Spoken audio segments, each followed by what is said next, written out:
Hello friends, welcome to খেল দুনিয়া। World cup কোয়ালিফায়ার্সের ম্যাচে আফগানিস্তানের কাছে লজ্জার হার হারল ভারতের জাতীয় ফুটবল দল। এই হারের ফলে ভারত কিন্তু অনেকটাই পিছিয়ে পড়ল পরবর্তী রাউন্ডে যাওয়ার ক্ষেত্রে।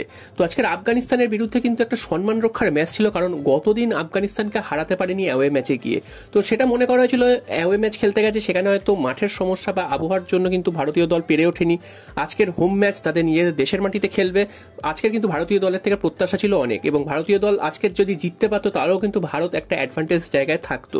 তো সেরকম জায়গা থেকে আজকের ম্যাচটা শুরু হয়েছিল। তবে ম্যাচের শুরু থেকে কিন্তু একবারও দেখে মনে হয়নি যে ভারতীয় ফুটবল দল ফুটবলটা খেলতে জানে বলে, কারণ অসংখ্য মিসপাস, অসংখ্য ভুল খেলা এবং গোলের সামনে গিয়ে খেই হারিয়ে ফেলা, দুটো তিনটে পাস পরপর না খেলতে পারা, এটা কিন্তু ভারতের মূল সমস্যা। উল্টো দিকে আফগানিস্তান, যারা এই মুহূর্তে বিশ্বের 157 নম্বর দেশ, এবং তারা কিন্তু তাদের ফার্স্ট টিমকে খেলাচ্ছে না, অর্থাৎ বি টিম বা সি টিম বলতে পারো, তারা খেলাচ্ছে।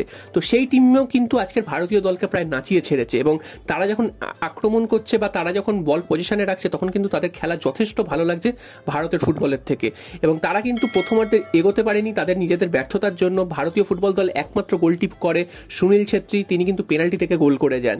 এছাড়া কিন্তু বলার মতন আর কিচ্ছু ছিল না। ভারতের মনভীর সিং, লিস্টন কোলাসো, মোহনবাগানে যারা খেলেন, এছাড়া মুম্বাই সিটি এফসিতে যারা খেলেন, তারা কিন্তু প্রত্যেকেই জঘন্য ফুটবল খেলেছেন। এবং সেকেন্ড হাফেও কিন্তু ভারতীয় ফুটবল দল জঘন্য ফুটবল খেলছিল, যদিও লিডটা কিন্তু ধরে রেখেছিল 70 মিনিট অবধি।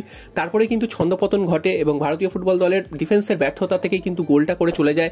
একটা নর্মাল বল ক্লিয়ার করতে পারেনি, যার ফলে কিন্তু সেই বলটা কিন্তু রিবাউন্ড হয়ে তার আফগানিস্তানের প্লেয়ারদের পায়ে চলে আসে। তারা কিন্তু শট নেয়, সেটা কিন্তু ডিফ্লেকশন হয়ে গোলে ঢুকে যায়।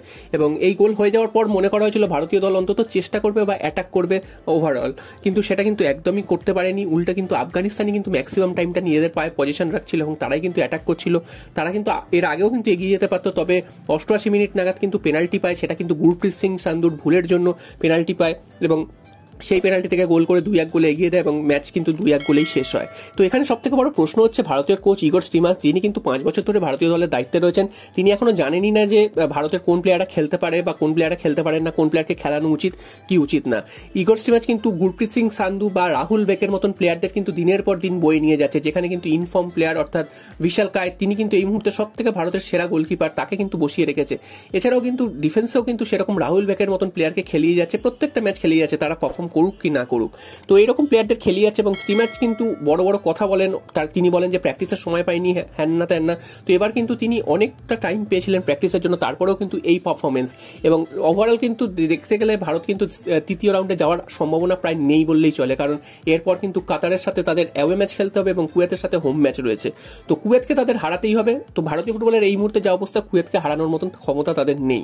তো সুতরাং ধরেই নিতে হচ্ছে যে ভারত কিন্তু তৃতীয় রাউন্ডে যাওয়ার সম্ভাবনা প্রায় শেষ, এবং পরবর্তী এএফসি কাপের এশিয়ান কাপে খেলারও সম্ভাবনা কিন্তু তারা শেষ করে ফেলেছে বলেই ধরা হচ্ছে। এছাড়া কিন্তু ভারতীয় ফুটবলের যে এত যে অবনতি ঘটেছে তা কিন্তু আজকের ম্যাচে শুধু নয়, এটা কিন্তু লাস্ট 4-5 বছর ধরেই আমরা দেখতে পাচ্ছি।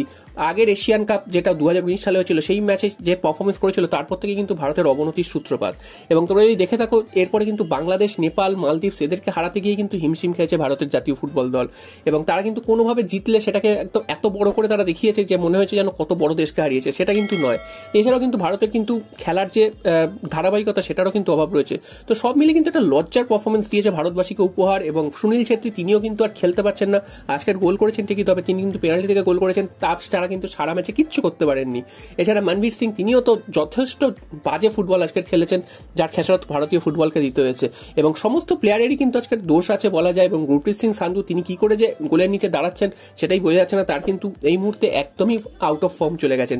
তিনি হয়তো আগে ভালো ফুটবল খেলেছেন, তবে আগের ভালো খেলা দিয়ে তো এই মুহূর্তে চলে না। তো তার ফুটবলের সেন্স নেই, তার জন্য কিন্তু পেনাল্টি হজম করতে হলো এবং গোল খেতে হলো ভারতীয় ফুটবল দলকে। তো দেখা যাক এইভাবে কতদিন চলে। এরপর আবার আইএসএল শুরু হয়ে যাবে। আইএসএলেরও মান যথেষ্ট খারাপ যদি অন্যান্য দেশের লিগে দেখা হয়। তো সেখানেও কিন্তু রেফারিং নিয়ে অসংখ্য অভিযোগ, তো সেইগুলো দেখা হচ্ছে না। তো এইভাবে যদি চলতে থাকে ভারতীয় ফুটবল, তাহলে কিন্তু অচিরেই কিন্তু ভারতীয় ফুটবল কিন্তু তলিয়ে যাবে বা শেষ হয়ে যাবে। তো তোমরা তোমাদের মতামত অবশ্যই জানাও যে ভারতীয় ফুটবলের এই কঙ্কালসার চেহারা নিয়ে তোমরা কি